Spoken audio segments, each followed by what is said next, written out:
My God, it feels good to be back. It also, it feels good to be clean. Starting to feel like Mark Addy on a bad day. Sorry, Mark. You can see the resemblance, all right? It's not just, okay. The coffee, once again, is good. It's a Tim Hortons cup. And like last year, it's not Tim Hortons in it. It's Starbucks, but neither of them are actually sponsoring this video. So if they want to, more than happy.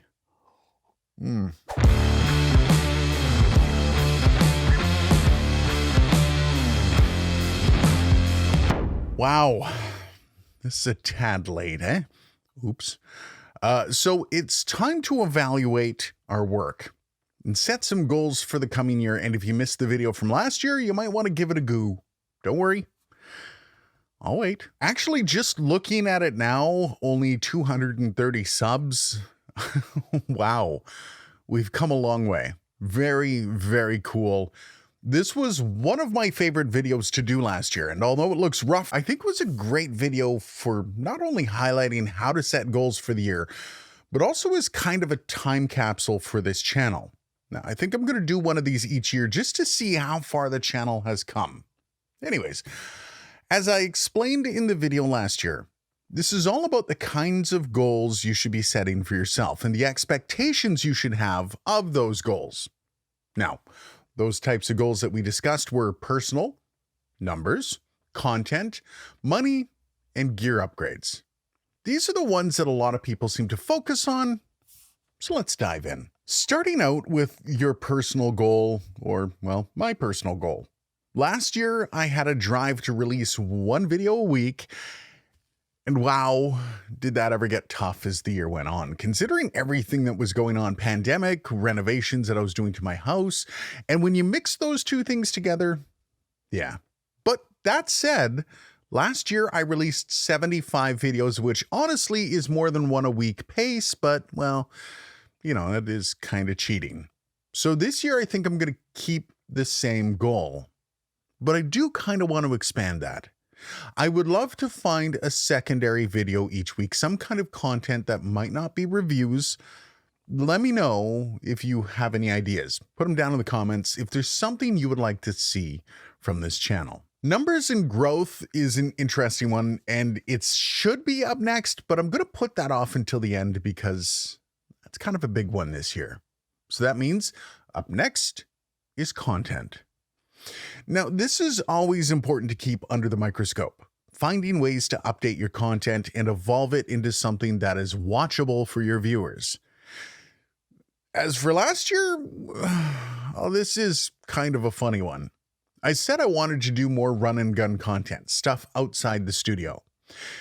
And weirdly enough, I didn't do that, you know, pandemic and all. I did, however, get a chance to do a few things to varying degrees of success. If you look back over the summer, I did a few videos that were not in the studio. As far as how they went, well, I guess you can be the judge. But I think I'm going to keep this one as is as well, because I do have a few gems planned that will be outside the studio. And while they might not be run and gun per se, they're kind of in that vein. So let's see if a year's worth of improvements on production can help out. Also, as I mentioned in an earlier video, I do want to get the new website up and running. Opening Dark Corner Studios as an actual production studio is kind of a big deal. It's had a few setbacks since Christmas, I gotta say. Now, it will probably remain small for the time being, at least until it's off the ground. But I know at least I can be working on all the things I love. Next up is money, which, well, money's kind of complicated. Last year, I was making nothing. And to be honest, that was kind of cool. Though I do have to say, it is a bit more rewarding when you can make a few bucks doing what you love. Now, last year, I announced that I was starting a Patreon. That was cool, but it got zero growth. In fact, I think I have 1 or 2 patrons at the moment, something that will not be going on long. Now, it's not that it failed, but honestly, it is something that I was grasping for last year, trying to justify a lot of the money I was spending on this endeavor. Now that it isn't needed, though, there's no real point on letting it toil away. So I'm going to be shutting down Patreon in the coming weeks.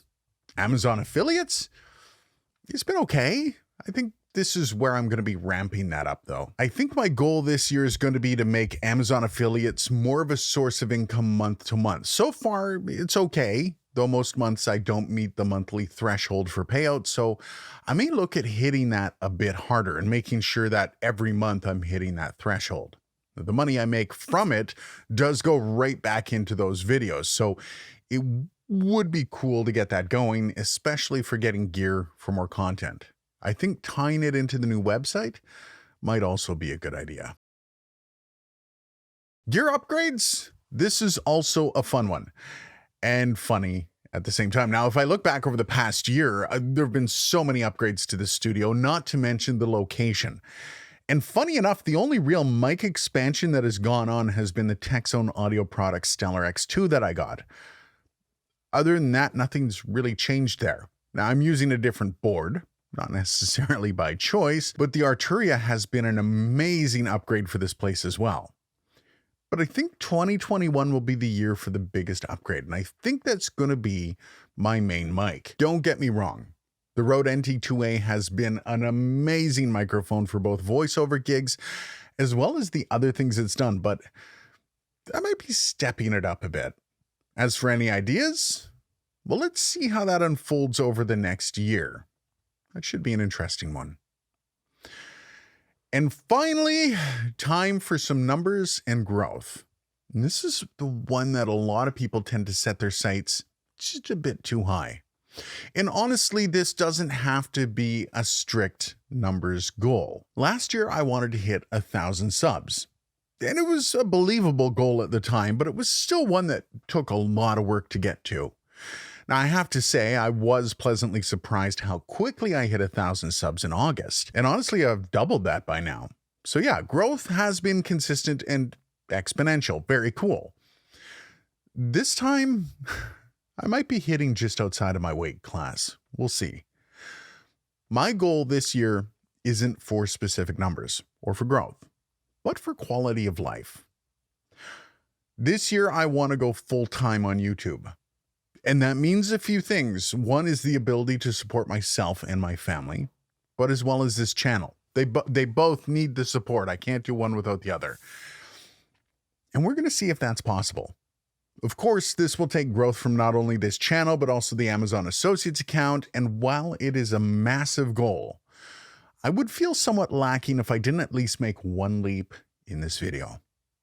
So I guess that's it. What's your goals for 2021? I'm actually really curious. Let me know down in the video comments. If you like this video, stomp that like button with all the rage you have built up from 2020. But if you really liked it though, try that other button and spread some love for 2021. Cheers, and I'll see you in the next video.